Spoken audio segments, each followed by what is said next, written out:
ವೀಕ್ಷಕರ ನಮಸ್ಕಾರ. ಬುಮ್ರಾ ಅವರ ಬಿಗಿದಾಳಿಗೆ ಕಾಂಗ್ರೋ ಪಡೆಯು ಧ್ವಂಸವಾಗಿ ಹೋಗಿದೆ. ಇನ್ನು ವೀಕ್ಷಕರೇ ಕೇವಲ 5 ನಿಮಿಷದಲ್ಲಿ ಆಸೀಸ್ ಪಡೆಯು ಮೊದಲ ಟೆಸ್ಟ್ನ ಮೊದಲ ಇನ್ನಿಂಗ್ಸ್ನಲ್ಲೇ ಆಲ್ಔಟ್ ಆಗಿದೆ. ಅದೇ ರೀತಿಯಾಗಿ ವೀಕ್ಷಕರೇ ಈ ಮೊದಲ ಟೆಸ್ಟ್ ಪಂದ್ಯದಲ್ಲಿ ಜಸ್ಪ್ರೀತ್ ಬುಮ್ರಾ ಅವರು 5 ವಿಕೆಟ್ ಪಡೆಯುವ ಮೂಲಕ ಹೊಸ ದಾಖಲೆಯನ್ನು ಬರೆದು ಹಾಕಿದ್ದಾರೆ. ವೀಕ್ಷಕರೇ ಈ ಒಂದು ವಿಡಿಯೋದ ಪೋಲ್ ಅಪ್ಡೇಟ್ಸ್ ಬಗ್ಗೆ ತಿಳಿಯೋದಕ್ಕಿಂತ ಮುಂಚಿತವಾಗಿ ಜಸ್ಪ್ರೀತ್ ಬುಮ್ರಾ ಅವರು ಕೊಟ್ಟಂತ ಈ ಒಂದು ಪ್ರದರ್ಶನಕ್ಕೆ ದಯವಿಟ್ಟು ಈಗಲೇ ವಿಡಿಯೋಗೊಂದು ಲೈಕ್ನ ವ್ಯಕ್ತಪಡಿಸಿ. ಹಾಗೆ ವೀಕ್ಷಕರೇ ದಯವಿಟ್ಟು ಕಾಮೆಂಟ್ ಬಾಕ್ಸಲ್ಲಿ ಜಸ್ಪ್ರೀತ್ ಬುಮ್ರಾ ಎಂದು ಟೈಪ್ನ ಮಾಡಿ ಕಾಮೆಂಟ್ ತಿಳಿಸಿ. ಇನ್ನು ವೀಕ್ಷಕರೇ ಇದೇ ರೀತಿ ಸ್ಪೋರ್ಟ್ಸ್ ಮಾಹಿತಿಗಾಗಿ ದಯವಿಟ್ಟು ನಮ್ಮ ಚಾನಲ್ನ ಈಗಲೇ ಸಬ್ಸ್ಕ್ರೈಬ್ ಮಾಡಿಕೊಂಡು ಅಲ್ಲೋ ನೋಟಿಫಿಕೇಶನ್ ಆನ್ ಮಾಡ್ಕೊಳ್ಳಿ. ವೀಕ್ಷಕರೇ ಬಾರ್ಡರ್ ಗವಾಸ್ಕರ್ ಟ್ರೋಫಿಯ 5 ಟೆಸ್ಟ್ ಪಂದ್ಯಗಳ ಸರಣಿಯ ಪೈಕಿ ಮೊದಲ ಟೆಸ್ಟ್ ಪಂದ್ಯವು ನಿನ್ನೆ ನವೆಂಬರ್ 22ರಿಂದ ಪರ್ತ್ ಅಂತಾರಾಷ್ಟ್ರೀಯ ಮೈದಾನದಲ್ಲಿ ಪ್ರಾರಂಭವಾಗಿದೆ.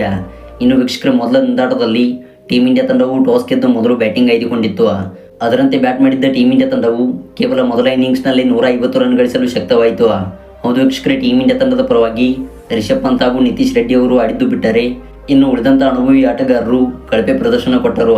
ಇನ್ನು ವೀಕ್ಷಕರೇ ಈ ಒಂದು ಅಲ್ಪ ಮೊತ್ತದ ಗುರಿ ಬೆನ್ನಟ್ಟಿದ್ದ ಆಸ್ಟ್ರೇಲಿಯಾ ತಂಡವು ಎರಡನೇ ನಿಂದಾಟದ ಅಂತ್ಯಕ್ಕೆ 67 ರನ್ಸ್ಗಳಿಗೆ 7 ವಿಕೆಟ್ ಕಳೆದುಕೊಂಡು ಸಂಕಷ್ಟಕ್ಕೆ ಸಿಲುಕಿತ್ತು.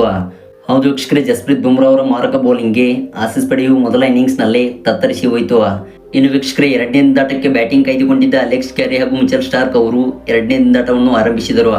ಆದರೆ ವೀಕ್ಷಕರೇ ಜಸ್ಪ್ರೀತ್ ಬುಮ್ರಾ ಅವರ ದಾಳಿಗೆ ಅಲೆಕ್ಸ್ ಕ್ಯಾರಿ ಅವರು ಬೇಗನೆ ಔಟ್ ಆಗಬೇಕಾಯಿತು. ಇನ್ನು ವೀಕ್ಷಕರ ನಂತರ ಬಂದಿದ್ದ ನೆಥನ್ ಲೈನ್ ಅವರು ಕೂಡ ಹರ್ಷಿತ್ ರಾಣಾ ಅವರಿಗೆ ವಿಕೆಟ್ ಒಪ್ಪಿಸಿ ಪೆವಿಲಿಯನ್ಗೆ ನಿರ್ಗಮಿಸಿದರು.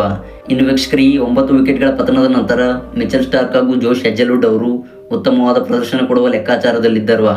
ಆದರೆ ವೀಕ್ಷಕರ ಇದಕ್ಕೆ ಕಡಿವಾಣ ಹಾಕಿದ ಹರ್ಷಿತ್ ರಾಣಾ ಅವರು ಮಿಚೆಲ್ ಸ್ಟಾರ್ಕ್ ಅವರ ವಿಕೆಟ್ ಕಬಳಿಸಿದರು. ವೀಕ್ಷಕರ ಇದರ ಮೂಲಕ ಹರ್ಷಿತ್ ರಾಣಾ ಅವರು ತಮ್ಮ ಡೆಬ್ಯೂ ಪಂದ್ಯದಲ್ಲೇ 3 ವಿಕೆಟ್ ಕಬಳಿಸಿ ಮಿಂಚಿದರೆ, ಇತ್ತ ನಾಯಕನಾಗಿರುವ ಜಸ್ಪ್ರೀತ್ ಬುಮ್ರಾ ಅವರು ಈ ಒಂದು ಪಂದ್ಯದಲ್ಲಿ 5 ವಿಕೆಟ್ ಕಬಳಿಸುವ ಮೂಲಕ ಹೊಸ ದಾಖಲೆಯನ್ನು ಬರೆದರು. ವೀಕ್ಷಕರು ಈ ಭರ್ಜರಿ ಪ್ರದರ್ಶನದ ಮೂಲಕ ಟೀಮ್ ಇಂಡಿಯಾ ತಂಡವು ದ್ವಿತೀಯ ಇನ್ನಿಂಗ್ಸ್ನಲ್ಲಿ ಇದೀಗ ಬ್ಯಾಟಿಂಗ್ ಆರಂಭಿಸಿದೆ.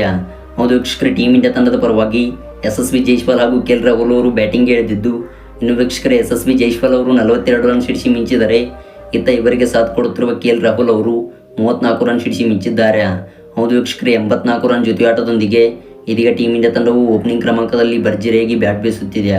ಹೌದು ವೀಕ್ಷಕರೇ, ಈಗಾಗಲೇ ಟೀಮ್ ಇಂಡಿಯಾ ತಂಡವು ದ್ವಿತೀಯ ಇನ್ನಿಂಗ್ಸ್ಗೆ 130 ರನ್ಸ್ಗಳ ಮುನ್ನಡೆ ಪಡೆದುಕೊಂಡಿದೆ. ಹೌದು ವೀಕ್ಷಕರೇ, ಈಗಾಗಲೇ ಎರಡನೇ ನಿಂದಾಟದ 2ನೇ ಸೆಷನ್ ಕೂಡ ಮುಕ್ತಾಯಗೊಂಡಿದೆ. ಇನ್ನು ವೀಕ್ಷಕರೇ 3ನೇ ಸೆಷನ್ನಲ್ಲಿ ಟೀಮ್ ಇಂಡಿಯಾ ತಂಡವು ಎಷ್ಟು ರನ್ಸ್ಗಳನ್ನು ಕಲೆ ಹಾಕುತ್ತದೆ ಎಂದು ಕಾಯ್ದು ನೋಡಬೇಕಾಗಿದೆ. ವೀಕ್ಷಕರೇ ನಿಮ್ಮ ಅನಿಸಿಕೆ ಅಭಿಪ್ರಾಯಗಳ ಪ್ರಕಾರ ಈ ಒಂದು ಪಂದ್ಯದಲ್ಲಿ ಯಶಸ್ವಿ ಜೈಸ್ವಾಲ್ ಅವರು ಶತಕವನ್ನು ಬಾರಿಸುತ್ತಾರಾ ಅಥವಾ ಇಲ್ವಾ ಎಂಬುದನ್ನು ದಯವಿಟ್ಟು ಕಾಮೆಂಟ್ ಬಾಕ್ಸಲ್ಲಿ ವ್ಯಕ್ತಪಡಿಸಿ. Thanks for watching.